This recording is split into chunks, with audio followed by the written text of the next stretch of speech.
Oraya oturganda sizlerge rahmat bizning aktyorlarga işimizde bağlap vadasida. Men so'rovi bo'yicha bizim direktor aytdi, o'shanday bo'lsa dag'i to'liq aytib qo'ysam deb turaman. Bo'yicha bugungi so'rovlar yana 5 tomlik jönde bo'ladi. 5 tomlik o'sha planlangan günden başlap her bir bölüm öz ilim hizmetlerle işleşiyorlar. Yani sizlere aytdığınızda 17 kişi de bu iş aytdı.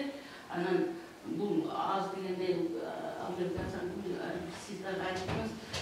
Biz bu yerde oşu 5 tomluk işlevçilerden bir yadrosuyla turadi. Biroq bütkül respublikadagi kafedralar menen, oşondagi filosoflar menen işleşip atабыз. Her birimizge bölümler oşonu konsertlerine yetişip. Jana siz aytkanday yetip kalganlar var, ötüp ketkenler var. Mesela bizden Makenci Mağoluç abdan işli konsentrasiyalar iştirakçılar ötüp ketti. Biroq alışının işleri kaldı, anı bildiririz. Kendi Asgarovичтің işleri turadi, alışıdagi bizmenen oşo planda algan özünün temasını iştiradi. Mına bizden men de işleşip atkan Ахматовабыз кетип калды, бирок тиги Козубаев мына ошо материалдарды алды. Эми бул кетип калганда Кыргызстан ичинеки элебиз такыр башка өлкөгө өтүп кеткен жок. Философтор философтор ошо Кыргызстан менен турат, тиги бул кафедрада демек иштешип атабыз, ал 5 томдукка баардык кызматкерлер тартылат деп. Анан башаламаны иштеп атасыздарбы дегендей жок, биз башаламаны иштеген жокпуз. Ошол күндөрдөн баштап биринчиден материалды топтошуп экен. Анан аны системалаштырып, кайра иштеп чыгууга ушунча убакыт талап кылынды. Былтыркы жылдан баштап жалпысына мындай бар материалдар. Анын кээси орусча жазган, орусчаны кыргызча кылып даярдап атышат. Калгандарыбыз да ошондой иштеп бөлүктөп чыгарууга аракет кылып атабыз. Demek bu 5 tomluktu dagı oşa teşebbü institutlar menen dagı işleşeriz. Anan çağırda komissiyasına yükselidiğini oydorum. Anan moğunday soruğuladı. Jana azırkı mezgilde Kırgızların oy жүгүртүүсү kандай dengelde bolup atat, filosoflara ine aytalasız degen suroo bolup kaldı. Эми Barız bir fikirde bir vakıtta yenilepmiz. Bирок her birimiz öz tarmağımız boyunca, özümüzün temalarımız boyunca hazır Kırgızların oy жүгүртүүсү artga ketip atabı, alga ketip atabı, kanday özgürlükler bolup atat, al jönünde ayıp gelecek azardım öz tarmağı boyunca. Misalı men adabiyat tarmağında jana din hizmetçileri menen işleşesiz Petyak menen, ova men madaniyat hizmetçileri menen, adabiyat hizmetçileri menen işleşeriz, Jashlar soyuzu menen işleşeriz, ошондой эле башка чыгармачылык союздар менен işleşeriz. Men özüm mына көркөм чыгармалардын акыркы мезгилде кандай өзгөрүү болду, көркөм чыгармаларды масса кандай кабыл алып атат, ал эми ошого карата биздин баягы илим чөйрөсү же болбосо илимий парасат кандай кабыл алып атат, ошол жөнүндө макалаларды жаздык, меңелерди баягы чыгып сүйлөгүп атабыз. Мына ошол жагынан. Эми мен өзүм жөнүндө айтып атам, ошол сыяктуу эле башка маданий иштер боюнча дагы башка бөлүмдөр тарабынан иштелип атат. Дагы бул жерде жанагы аспиранттар жөнүндө сөз болуп калды.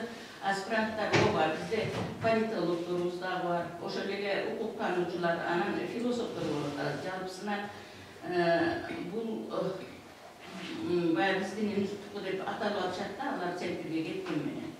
Анан ушул аспиранттар укугу боюнча мен мына кафедра деген мурда кафедра элек Нарынбай атындагы азыр бөлүм болуп калды, ушул маселени дагы коеюн деп элем. Biz bölüm болгондо bölümde kızmatkерler aspiranttарды окутабы, же илимий иш жасайбы. Мына ушул маселе. Буга чейин боюнча окутуу, анан кийин чын эле окутуу иши саат аз болгону менен алар менен иштешиш керек экен, экзамен алыш керек экен, уюштуруш керек экен. Бул абдан чоң иш экен. Анан мунун баардыгына ага иштейбизби же болбосо илимий иш жазабызбы? Биздики ушул жагы абдан ойландыра турган маселе болуп атат. Ошондой эле окута турган zalımız yok. Gelip alıp tek çoğun zalga varat kışındasına yanvarda başlatıyoruz şimdi. Oşul zalda Mustafa'ndan giysi gelip koyduk. Anam bizge de okta turgan bir zal vardı olsa yaxşı olmalı. İkincide başka okul jaylardan mana men arabayt menен işleşem, arabaytda aspirantlarga qabul alууга da baram. Ошондой эле миң мезгилдерге ар бир саатыбызга төлөп берет. Лекцияга ага төлөп берет. Биз баягы жердеги зарплатамен отурабыз, эч кандай төлөм ала албайбыз. Эми мейли биздин институт болсо мейли эле. Биз бүткүл академиянын институттарын окутуп атабыз. Ошондой эле сырттан келгендерди окутуп атабыз. Анан биз бир тыйын жок, бизде кызыкчылык жок да. Мына ушул маселени бир ойлонуп чечип берсеңиздер жакшы болот элек. Рахмат.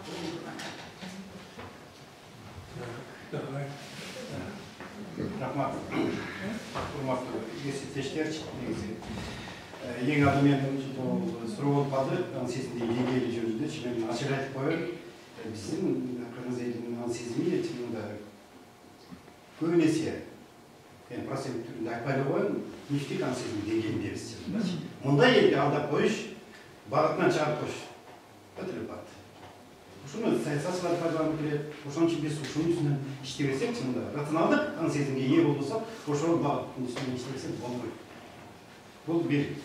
Экинчиден, бул китептер жөнүндө айтып калды, бул жыйынтыгы негизи бул жоопкерчиликтин, биздин жоопкерчиликтин, анан биздин билими деңгээлибиздин жыйынтыгы буларчы. Канчалык деңгээлде жазылды, канчалык деңгээлде теориялык маселе каралды, мына ушул. Ошого жараша жазылды да, чынындачы. Анан дагы маанилүү маселе чынында акыркы учурда бийлик тарабынан бизге болгон мамиле өзгөрдү чынында. Моюнга алынды. Жон тегиз менен сезип атабыз. Осмон Сабырович, ушундай эмеспи? Мына акыркы учурда мынакей. Жаңы келген бийликтер мисалы бизге илимий академияга жазган мамилеси чынында өзгөрдү. Мынакей Садыр Нуркожоевичтин алгачкы бийликке келгендери бизге келип, биз менен учурашып, биздин алакалыкты сурап, анан керек болсо материалдык жактан да кичине жардам берем дегени бизди дени үстү көтөрүп койду чынындачы. Экинчи жагынан бул кеңеш менен баш мыйзам боюнча кеңештин ушул жерде өтүп атышы чоң жоопкерчилик. Мынакей. Мунун ойунубузга калышыбыз керек. Бул бир жагынан биз үчүн сыймык чынында. Академия ушул чоң нерсени ыйгарып берип атышы жакшы көрүнүш болчу чынында. Үчүнчү жагынан мен ачык айтып коеюн, мына ошол эле Садыр Жапаров Нуркожоевич өзүнүн шайлоо платформасында илимге басым жасап атат чынындачы. 30 жылдан бери чынында илим унутулуп калган. Өгөйлөнүп калган болчу. Ал киши мындай платформасында мындай мен алып койдум. Мындай басым жазат. Бийлик дейт, акыркы 30 жылда четке калып келген тармактар бул илим болгон. Биз ошол көңүл бөлүшүбүз керек болот. Экинчи жагынан дагы бир эң бир маанилүү багытка басым жазат, ал ишичи платформасында. Бүгүн биздин алдыбызда маданий кайра жаралуу маселеси турат дейт. Илим жагында кыргыз маданияты, кыргыз философиясы, кыргыз дүйнө таанымы, кыргыз этнопедагогикасы деген илим тармактарын жаратышыбыз керек дейт. Бизге мынакей. Ушунда да эме бошотуп койду, багытты ачып койду. Биз ушундан буйтап кетпешибиз керек чында. Ушуга басым жазышыбыз керек. Дегеним эми канчалык деңгээлде биз ошо илимге ошо жоопкерчилик менен карайбыз. Бул чоң маселе чында. То есть азыркы күндө бизден илим басаран сураганда жоопкерчилик менен мамиле жасагыла. Теориялык маселелерди изилдегиле. Анан жанагы ат үстүнөн анан тийди качты да мамилени токтоткула деген маселе койду. Экинчи жагынан биз жакшы билебиз тарыхтанчы Япония өлө айтып билебиз чын. Япония өнүгөрдө өсөрдө батыштын илимий техникалык экономикалык жетишкендиктин пайдалануу менен Япон духун жийип туруп пайдаланган. Мына ушул духту кыргыз духун жараткыла деп атат. Кыргыз маданиятын изилдегиле, кыргыз дүйнө таанымын жараткыла. Кыргыз философиясын изилдегиле деп атат. Биз мен ойлоп атам, мына жерде Мурат Садырбекович отурат, Осмон Сабырович отурат, Абдулжан Амантурович отурат, ошого биз көңүл бөлүп басым жазышыбыз керек. Эгер жана проекттер келсе, чынында ошо басым жазабасы болбойт чында. Биз буйтап өтпөшүбүз керек. Азыр бизге бийлик багып берип койду. Керек болсо Нуркелимкулович, эгерде керек болсо биздин бөлүмгө биз ушул темалардын үстүнө іздейміз.